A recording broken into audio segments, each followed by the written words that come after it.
Hey silverscreamgrl, this one's for you because you mentioned it in a comment. And so I'm going to answer the question. I'll stop tiptoeing around the subject and I'll just answer this question about how I almost died. It was when I was 9, and as of Thursday of last week, I'm 36. So this has been a long time ago. It's never been an emotional or touchy topic for me, so I don't know why I'm acting like it is. Well, it was touchy for a couple weeks, but anyway, I keep talking about this head injury I had and all that. I've mentioned it in other videos, maybe. I can't remember. But when I was 9, I went to this school in Ohio, in Columbus, Ohio, where I grew up. And it was a real old school building. It's sort of an old, traditional, 3-story building. I am falling down on my chair. What's the matter with me? Old school building. I think it was it was 3 stories. There was like a basement level that was halfway a basement and halfway above ground, and then there were 2 stories above that. My classroom was room number 24, and room number 24 was on the 2nd floor, and it was the last room on the hallway. We faced out the front of the building. Like I said, it was a very, very old building. The floors were made out of that sort of polished terrazzo, or I don't know what it was, but it was like almost like a marble type of floor. The way the building was set up was at each end of the school building, and right in the center of the school building there were stairwells. And to go from my 2nd floor classroom out to recess, you would have to go down one flight of stairs where you would meet a landing, and you'd go down another flight of stairs, and then you'd be down to the 1st floor. You would walk straight out of the building at that point, but then you'd have another flight of stairs to get down to like street level or the playground level. So my classroom was, I guess, 2.5 stories above ground level. Anyway, one day, my friend and I, my best friend and I, just like we did every day, we're going out to recess. It was early in the morning, probably 10:30, something like that. Frankly, I don't have any idea when it was, but it was early in the morning. And we headed down the stairs. I think I was on the 1st or 2nd stair when I was walking closer to the banister. He was walking on the outside. I was walking on the inside by the banister. He was walking down more the center of the stairs. And from what I was told, right after we started walking down the stairs, I was just gone. And the next thing he knew, he heard my body hitting the floor. Not down on the landing, but on the next floor down, which happens to be roughly 20 feet. So, one of the teachers inside a classroom also heard my body slamming against the floor from the 2nd story. And again, this was a real hard floor. I'd apparently, and I don't remember any of the how it happened stuff, so I couldn't tell you, but apparently I leaned over the railing, looked over, in some fashion, went over that railing, and made a headfirst fall to the ground. On the way, we believe, cracking my wrist against one of the banisters as I fell, and my head taking the bulk of the trauma.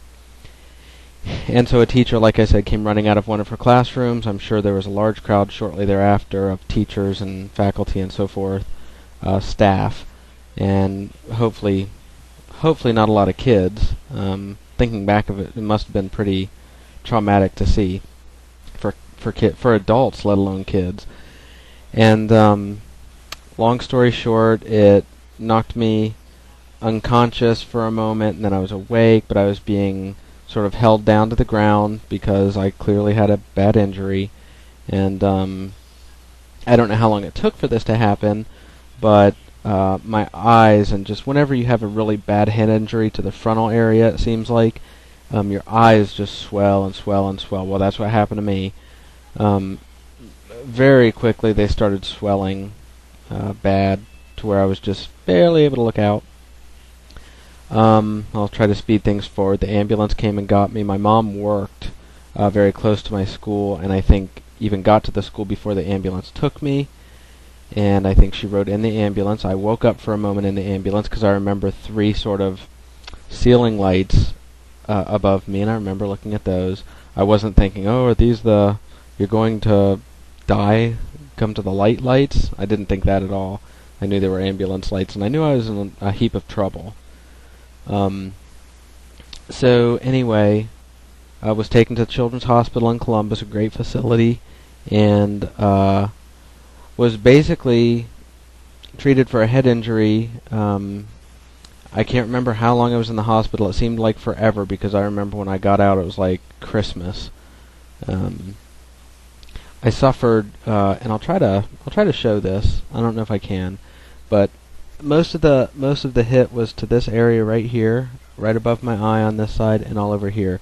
I also have a scar going down my lip, and I don't know if you can see it on camera. I cut my lip open. Like I said, my arm was in a cast for 6 weeks. I broke my wrist. Turned out I had fractured my skull badly in 3 places, pushing into my brain. They didn't do anything surgically for that injury, so all of this to say that my head, to this day, has a funny shape. It's shaped different on both sides of my forehead. And I can't open one of my eyes all the way, this one, because the bone just pushed down on it. So my right eye never opens as much as my left eye. And it's probably not obvious to anybody unless I point it out. At least that's what people tell me. Meanwhile, they're probably all talking behind my back. Look at his funny head. So yeah, I got out of the hospital sometime later. I had to be real cautious about being around something that could bump me in the head. The neurosurgeon, I remember saying that I was such a skinny kid. I'm also a skinny adult. But he said, just that kind of pressure coming down from such a height directly onto my head, that if I had weighed 10, 20 pounds more, that weight alone could have just caused me so much damage that I wouldn't have lived through it. I was lucky not to have any internal bleeding in my brain. It was quite amazing, actually, that I was only injured to the extent that I was. So, fast forward, 28 years, I have chronic headaches. It seems like I always have, at least since then. And I shouldn't say chronic. I have frequent headaches, and they get real bad. So I go to have an MRI. I had lots of stuff done, sinus surgery and sinus x-rays and all the CAT scan, all of this in the last several months. And one of the tests they did was an MRI. Well, that was like a month and a half ago, 2 months, I can't remember. And I went from my office to the MRI place. I had the MRI. I leave the MRI place. It's like a 10-minute drive back to my office. By the time I get back, my coworker is handing me a note. Actually, my project manager is handing me a note saying, "Your MRI people called. You need to call them right away." I'm thinking, that's not good. So I called the MRI place, and they said, "Oh, yeah, the radiologist just started looking at your MRI, and he needs to talk to you."